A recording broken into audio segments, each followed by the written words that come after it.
যদি দুজন ভাৰতীয় হয় তেন্তে দুজন বাংলাদেশী কেনেকৈ হ'ব একে পৰিয়ালৰে দুজনক বাংলাদেশী খজাই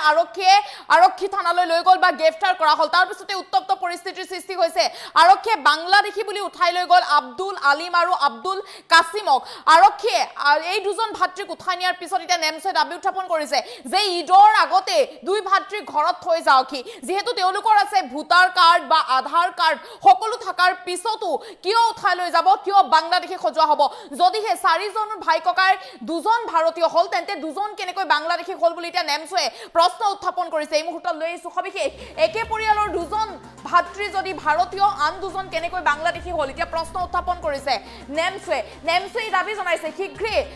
ঘৰত থৈ যাওক ঈদৰ প্ৰাকখনতে থৈ যাব লাগিব বাংলাদেশী বুলি আৰক্ষীয়ে উঠাই নিলে আব্দুল আলিম আৰু আব্দুল কাছিমক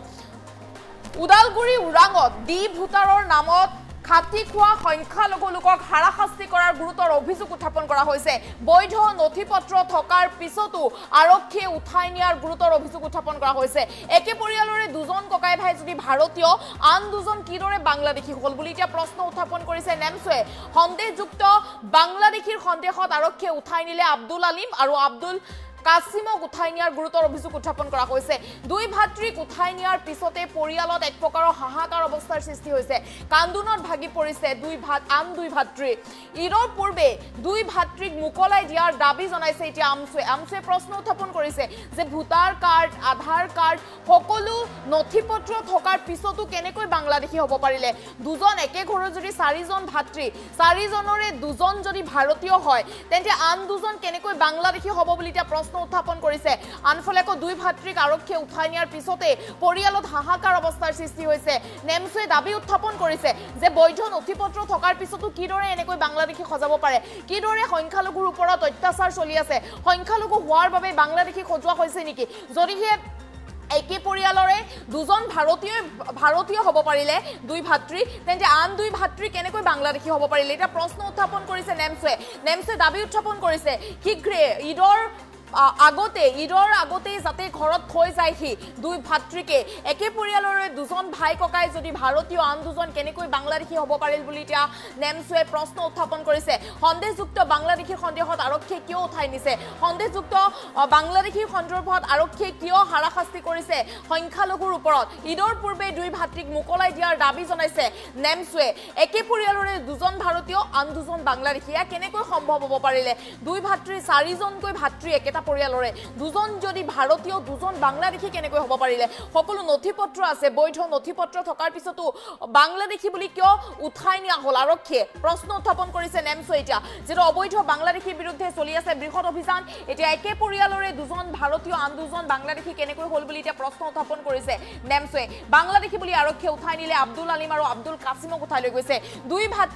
ব্যক্তিকে উঠাই নিয়াৰ পিছত এতিয়া পৰিয়ালত হাহাকাৰ অৱস্থাৰ সৃষ্টি হৈছে নেমছে দাবী উত্থাপন কৰিছে ঈদৰ পূৰ্বে দুই ভাতৃক মুকলাই দিয়ক অন্যথা কিন্তু পৰিস্থিতি অতি ভয়ংকৰ হ'ব যেহেতু দুজন ভাতৃ এতিয়া ঘৰতে আছে ভাৰতীয় দুজন ভাতৃ কেনেকৈ বাংলাদেশী হ'ব এতিয়া প্ৰশ্ন উত্থাপন কৰিছে আব্দুল আলিম আৰু আব্দুল কাছিমৰ সকলো বৈধ নথিপত্ৰ আছে সকলো বৈধ নথিপত্ৰ থকাৰ পিছতো আৰক্ষীয়ে কিয় বাংলাদেশী বুলি উঠাই নিলে আব্দুল আলিম আৰু আব্দুল কাছিমক কিয় উঠাই নিলে নথিপত্ৰ সকলো আছে আধাৰ কাৰ্ড ভোটাৰ কাৰ্ড সকলো কাৰ্ড থকাৰ পিছতো পেন কাৰ্ড থকাৰ পিছতো কিয় বৈধ নথিপত্ৰ থকাৰ পিছতো বাংলাদেশী কিয় সজোৱা হ'ল দুই ভাতৃকে প্ৰশ্ন উত্থাপন কৰিছে এতিয়া নেমছে দাবী জনাইছে যে শীঘ্ৰে এৰি দিয়ক বুলি উল্লেখ কৰিছে ঈদৰ পূৰ্বে দুই ভাতৃকে শীঘ্ৰে মুকলি কৰি দিয়াৰ দাবী জনাইছে এতিয়া নেমছে বৈধ নথিপত্ৰ থকাৰ পিছতো যিহেতু আৰক্ষীয়ে উঠাই লৈ গৈছে একে পৰিয়ালৰে দুজন ভাই ককাই ভাৰতীয় আন দুজন বাংলাদেশী কেনেকৈ হ'ব পাৰে বুলি এতিয়া প্ৰশ্ন উত্থাপন কৰিছে নেমছে সন্দেহযুক্ত বাংলাদেশীৰ সন্দেহত আৰক্ষীয়ে উঠাই লৈ গৈছে আব্দুল আলিম আৰু আব্দুল কাছিমক দুই ভাতৃক উঠাই নিয়াৰ পিছত এতিয়া পৰিয়ালত এক প্ৰকাৰৰ হাহাকাৰ অৱস্থাৰ সৃষ্টি হৈছে উদালগুৰি উৰাঙত ডি ভোটাৰ নামত হাৰাশাস্তি খাতি খোৱা সংখ্যালঘু লোকক হাৰাশাস্তি কৰাৰ গুৰুতৰ অভিযোগ উত্থাপন কৰা হৈছে বাংলাদেশীৰ সন্দেহ একাংশ সংখ্যালঘুৰ ওপৰত প্ৰত্যেক দিনে অত্যাচাৰ চলি আছে বুলি অভিযোগ উত্থাপন কৰা হৈছে যে সংখ্যালঘু হোৱাটোৱে ভুল হ'ল নেকি সংখ্যালঘু হোৱাৰ বাবে অত্যাচাৰ চলি আছে নেকি আৰু অন্যায় সহ্য নকৰিব সংখ্যালঘুৱে কিয়নো সংখ্যালঘুৰ সকলো নথিপত্ৰ থকাৰ পিছতো বাংলাদেশী সজোৱা হৈছে বাংলাদেশী বুলি আটক কৰা হৈছে ইজনৰ পিছত সিজন সংখ্যালঘু সকলো নথিপত্ৰ আছে বৈধ নথিপত্ৰ ভোটাৰ আইডি পেন কাৰ্ড আছে আধাৰ কাৰ্ড আছে সকলোবোৰ নথিপত্ৰ থকাৰ পিছতো কিয় বাংলাদেশী সজোৱা হৈছে কিয় আটক কৰা হৈছে এটা প্ৰশ্ন উত্থাপন কৰিছে নেমছে দাবী জনাইছে শীঘ্ৰে ঘৰত থৈ যাওক ঈদৰ পূৰ্বেই কিন্তু ঘৰত থৈ যাব লাগিব অন্যথা পৰিস্থিতি অতি ভয়ংকৰ হ'ব বুলি নেমছয়ে ইতিমধ্যে দাবী উত্থাপন কৰিছে মন্তব্য আছে এই মুহূৰ্তত মন্তব্য আগবঢ়াইছো ওদালগুৰি জিলাৰ ওৰাং থানাৰ অন্তৰ্গত চুব্ৰাচুবুৰী পথাৰ গাঁৱৰ দুগৰাকী ব্যক্তিক আৰক্ষীয়ে উঠাই লৈ গৈছে বাংলাদেশী সন্দৰ্ভত তে আচলতে বৰ দুৰ্ভাগ্যৰ কথা ইয়াত দেখিবলৈ পাইছে যে এই মানুহখিনিৰ আপোনাৰ 1971 চনৰ ভোটাৰ তালিকাত নাম আছে তেওঁলোকৰ পান কাৰ্ড আধাৰ কাৰ্ড ভোটাৰ কাৰ্ড সকলো আছে তাৰ উপৰি এয়া ভূমি তেওঁলোকে কিনিছিলে 66 চনত 1966 চনত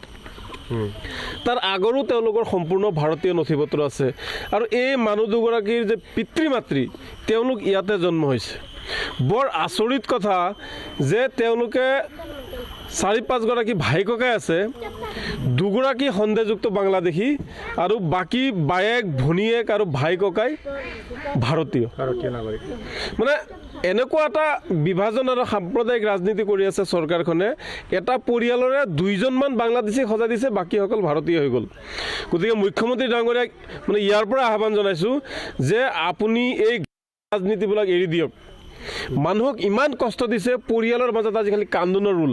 এই পৰিয়ালটোৱে বিগত এসপ্তাহ ধৰি খোৱা বোৱা কৰা নাই ইয়াৰ কাৰণে হিমন্ত বিশ্ব শৰ্মা দায়ী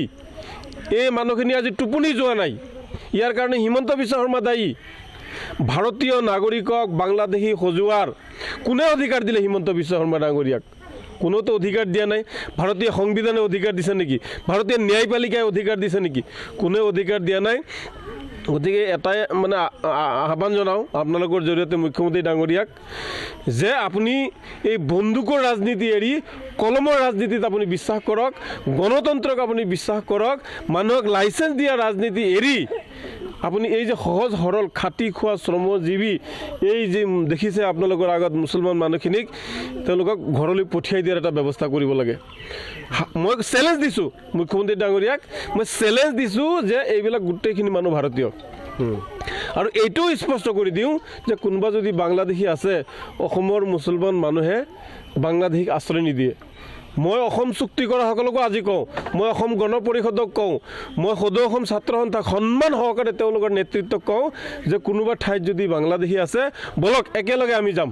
আমি ভাই ককাইৰ দৰে একেলগে গৈ বা আমি অসমৰ পৰা ওলাই আমি চৰকাৰক ধৰাই দিম চৰকাৰে সেইসকলক কি কৰে কৰিব কিন্তু আছু এজেপি চৰকাৰ সকলোৱে আজি আহিব লাগিছিল আজি যিসকল মানুহ মানে সংবিধান ভাল পায় ন্যায় ভাল পায় সেইসকল মানুহ আজি তেওঁলোকৰ লগত আজি থিয় দিব লাগিছিল কাৰণ এওঁলোক ভাৰতীয় হয় প্ৰকৃত ভাৰতীয় মানে সম্পূৰ্ণ ভাৰতীয় ইয়াত কোনো ধৰণৰ সন্দেহ নাই তেওঁলোকৰ ভোটাৰ তালিকাত নাম আছে আকৌ কৈছোঁ ভোটাৰ তালিকাত নাম আছে 1966 চনৰ নথিপত্ৰ আছে 71 নথিপত্ৰ আছে আৰু ইয়াতে জন্ম হৈছে আৰু পৰিয়ালটোৰ আধা মানুহ ভাৰতীয় হৈ আছে আধা 2জন মানুহ সন্দেহযুক্ত হৈ আছে গতিকে চাওক চৰকাৰখনৰ আচলতে লাজ নাই কিছুমান মানুহ সিদিনা থৈ আহিলে বৰ্ডাৰ পাৰ কৰি আকৌ নিৰ্লজ্জভাৱে আনিব লগা হৈছে গতিকে এইটো কি এইবিলাক খেলাবিলাক বন্ধ কৰিব লাগে এয়া এনেকুৱা কৰি চৰকাৰৰ যি আমাৰ ধন ৰাজভঁৰালৰ যি ধন সেয়াও কিন্তু নষ্ট কৰা হৈ আছে আৰু এয়া পুলিচৰ অধিকাৰ নাই ৰাতি ৰাতি আহিব মানুহ উঠাই লৈ যাব হেণ্ডকাফ লৈ লগাব আৰু মানুহ ক'ত আছে আমি সুধিলে নকয় আৰক্ষীয়ে মই ওৰাং থানাৰ ওচি মানে সুধিছোঁ যে মানুহকেইজন ক'ত আছে তেওঁ কয় আমি নাজানো মই ওদালগুৰি SP চাহাবক সুধিছোঁ কয় এইটো বৰ্ডাৰ বিভাগে জানে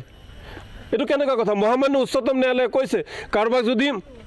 আৰক্ষীয়ে গ্ৰেপ্তাৰ কৰিব লাগে কাৰণ দৰ্শাব লাগিব যে অমুকজন মানুহক এইটো কাৰণত গ্ৰেপ্তাৰ কৰিলোঁ আৰু অমুকত আছে গতিকে আৰক্ষীয়ে কিয় কোৱা নাই আৰু এই মানুহজনে এযোৰ কাপোৰ মানে পিন্ধাই লৈ গৈছে যদি এই কিবা কাৰণত বেমাৰ আজাৰ হৈ কিবা অঘটন হয় অসমত ব্যাপক গণতান্ত্ৰিক আন্দোলন গঢ়ি তোলা হ'ব আৰু ইয়াৰ কাৰণে কিন্তু চৰকাৰ আৰু প্ৰশাসন জগৰীয়া হ'ব এযোৰ কাপোৰ এইটো কি খামখেয়ালি পাইছে এই ঘামি আছে এই এযোৰ মানে গা ধুইছে নে নাই গতিকে এইবিলাক সকলো বন্ধ কৰিব লাগে আৰু অহা যি আমাৰ ঈদ আছে ঈদৰ দিনা সমগ্ৰ অসমত ঈদগাহ ময়দানত আমাৰ অসমৰ মুছলমানসকলৰ ন্যায় নিৰাপত্তা বিচাৰি আমি নামাজৰ পিছত আমি সকলোৱে গোটেই সমগ্ৰ অসমতে আমি প্ৰতিবাদ কৰিম ঈদৰ দিনা সমগ্ৰ অসম আমি